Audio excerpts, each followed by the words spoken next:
Back home, a crackdown could be looming for the assisted reproductive technology industry in the ACT, as people conceived by sperm donation speak out about destroyed medical records, the trauma of uncovering siblings, and a lack of any limits on how many times a person can donate in Canberra.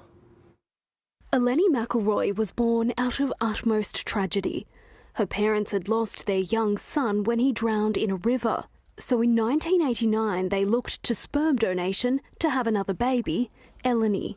I feel really lucky that my parents chose to tell me and they were really open about it. But being armed with the knowledge that she was donor conceived has not spared her from feeling lost and hurt, especially upon discovering that her conception records had been destroyed. There are no records of how many siblings might have been created for me, so I will never know. Some people get told that they have 3 siblings and then they find 3 and they feel they can stop searching, and then 4 years later another 3 pop up. The uncertainty has created anxiety in her dating life. In reality, how easy it could be for me to accidentally interact with a first cousin, say, or a sibling, possibly. She eventually tracked down a sibling group, but that only raised more questions. When I managed to make contact with my donor's family, they couldn't see a version of events where my donor could have possibly consented. So how do I deal with that? How do I deal with the fact that he may not even know he was a donor?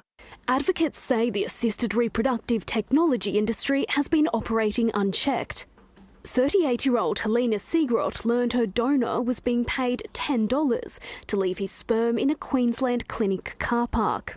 My donor did that from 81 to 86, so if he's doing that 1 to 2 times a week, which is what he was doing, so you start adding that up. She believes she could have as many as 100 brothers and sisters.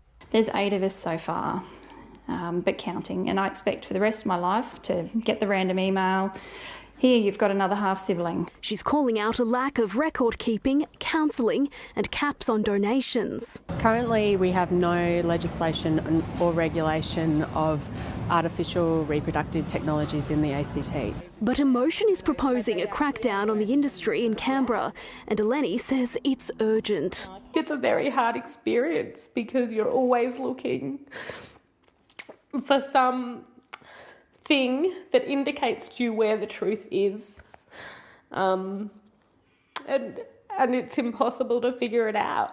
A plea for a right to identity and belonging. Talia Roy, ABC News, Canberra.